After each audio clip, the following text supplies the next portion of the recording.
নমস্কার, সুপ্রভাত। আপনাদের সঙ্গে আমি ঋষিকেশ। ইস্ট বেঙ্গলের ষষ্ঠ বিদেশি কিন্তু কনফার্ম হয়ে গিয়েছে।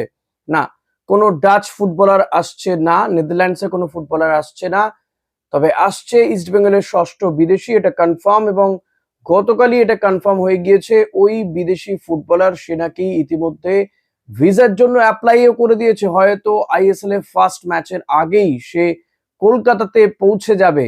নিঃসন্দেহে ভালো খবর। আর এবার কিন্তু 30-এর ওপরে কোনো স্ট্রাইকার নয়। গতকালই আমি দিয়েছিলাম যে ডাচ ফুটবলার অ্যালেক্সের কথা, এটাও কিন্তু সম্ভাবনার মধ্যেই ছিল। 33 বছর বয়সী অ্যালেক্স, কিন্তু অ্যালেক্স নয়, অন্য এক ফুটবলারকে কনফার্ম করেছে ইস্ট বেঙ্গল কর্তৃপক্ষ। এবং সে আর কেউ নয়, ডেনমার্কের ফুটবলার। তার নাম আপনাদেরকে জানিয়ে দিচ্ছি আমি ইতিমধ্যেই। আমরা জানি যে সুপার কাপের আগেই ইস্ট বেঙ্গলে কিন্তু চলে এসেছিল হামিদ এবং হিরোশি, জুটি করা হয়েছিল, কিন্তু সেই জুটি ক্লিক করেনি। জুটি কেন, কোনো স্ট্রাইকারই ক্লিক করেনি। হামিদ ঘরে চলে গেছে, হিরোশিও ঘরে চলে গেছে। ইতিমধ্যেই তারা যে যার দেশে ক্লাবে, হিরোশি আবার অস্ট্রেলিয়ান লিগে ফিরে গিয়েছে, হামিদ মরক্কন ক্লাবে ফিরে গিয়েছে।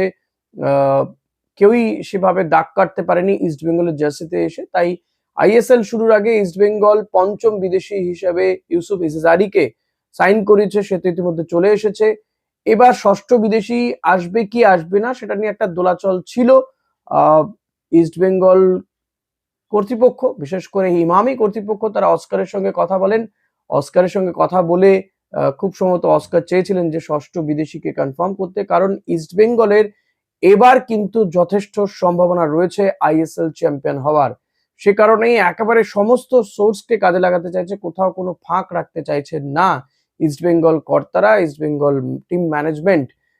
সে কারণে কিন্তু কিশোর ভারতীকে স্যাক্রিফাইস করা হয়েছে, মানে সল্টলেক যুব ভারতীকে, রাঙ্গনকে স্যাক্রিফাইস করে কিশোর ভারতীতে ম্যাচ হবে, অর্থাৎ কিছু পয়সা অন্তত বাঁচানো যায় যদি, সেটা দিয়ে কিন্তু বিদেশি আনার একটা পরিকল্পনা। অর্থাৎ একদিকে খরচা বাঁচিয়ে আরেকদিকে খরচা করা, not a bad idea I think. আমি কালকে আপনাদের অনেকেরই মতামত নিয়েছি, অনেকে কিন্তু এটার সঙ্গে সহমত। তবে অনেকেরই বক্তব্য ছিল বয়সটা নিয়ে, ডাচ ফুটবলারের বয়সটা নিয়ে। আমিও বলেছিলাম যে 30, 32, 33 বছরের প্লেয়ারদের এনে কি হবে। ইউসুফ ইসেজারি, তার তো 32 বছর বয়স, আবার যদি একটা 33 বছর প্লেয়ার আসে তো না। শেষমেশ জানা যাচ্ছে যে ডেনমার্কের ফুটবলারকে কনফার্ম করেছে। ডেনমার্কের 26 বছর বয়সী প্লেয়ারটির বয়স 26 বছর, অ্যান্টন সোজবার্গ হারুপ। অ্যান্টন সোজবার্গ হারুপ এই স্ট্রাইকারকে কনফার্ম করেছে এবং সোমবারই সে ভারতে আসার জন্য ভিসারও আবেদন করে ফেলেছে বলে জানা যাচ্ছে। অ্যান্টন, আপনাদের বলবো, আমেরিকার ক্যালিফোর্নিয়ায় মন্টেরে বে এফসিতে গত মৌসুমে সে খেলেছে। 30 ম্যাচে 5টি গোল করেছিলেন ডেনমার্কের এই 6 ফুট 1 ইঞ্চি লম্বা স্ট্রাইকার। তবে ইস্ট বেঙ্গলের যে প্রথম ম্যাচ রয়েছে 16ই ফেব্রুয়ারি, সেই ম্যাচে সে খেলার চান্স আমি তো অন্তত দেখছি না। আমার মনেও হয় না যে তাকে অস্কার খেলাবেন। তবে আমি তার বেশ কিছু ভিডিও দেখছিলাম, যথেষ্ট সুযোগ সন্ধানী ফুটবলার মনে হচ্ছে, চেহারাটা দারুণ, হাইটটা তো ভালোই বলবো। তবে তার যে লাস্ট রেকর্ড 30 ম্যাচে 5টা গোল, রেকর্ডটা খুব ভালো নয়। এবং সেকেন্ড স্ট্রাইকার হিসেবে খেলতে পারে। ডেনমার্কের ফুটবলার, সে ভারতে এসে কতটা সফল হবে সেটা একটা প্রশ্নের জায়গা রয়েছে। তবে এটা ঠিক যে তার বয়সটা যেহেতু খুবই কম, 25-26 বছর বয়সী একজন স্ট্রাইকার, সে যদি তার কোপ আপ করার ক্ষমতা অনেক বেশি হবে এবং পরিশ্রমী ফুটবলার হবে, এটা নিয়ে কোথাও কোনো দ্বন্দ্ব থাকতেই পারে না আমার তো মনে হয়। তো ইস্ট বেঙ্গলের জন্য কিন্তু এটা লং টার্ম একটা ভালো সার্ভিস দিতে পারে এই ড্যানিশ এই ফুটবলারটি। তো আমার মনে হয় এটা ইস্ট বেঙ্গলে ভালো ইনভেস্টমেন্ট হতে চলেছে। তার যে রেকর্ড দেখছি এবং যথেষ্ট ভালো ফুটবলার। হয়তো আপনি বলবেন যে 30 ম্যাচে 5টা গোল, আমারও যেটা স্বাভাবিকভাবে মনে হচ্ছে যে বিরাট কিছু নয়, কিন্তু এই প্লেয়ারটি যেহেতু বয়সটা কম, বিরাট কিছু হয়ে উঠতে পারে। সেকেন্ড স্ট্রাইকার হিসেবে খেলতে পারে, একটু অ্যাটাকিং মিডিও হিসেবে খেলতে পারে ফুটবলারটি। So have some potential. এবং ডেনমার্ক থেকে ফুটবলারকে নিয়ে এসে, এটা একটা দিক যে ডেনমার্ক আর ভারতবর্ষের ওয়েদারের বড় মানে হেলেন হেভেন ডিফারেন্স রয়েছে। তো সেটাকে কতটা সে মানিয়ে নিয়ে কোপ আপ করে খেলতে নামতে পারবে, সেটা একটা সত্যি প্রশ্ন থেকে যায়। আমার তো থাকছেই, আপনাদেরও আশা করবো সেই প্রশ্ন থাকবে, এটা আর অস্বীকার করার জায়গা নেই।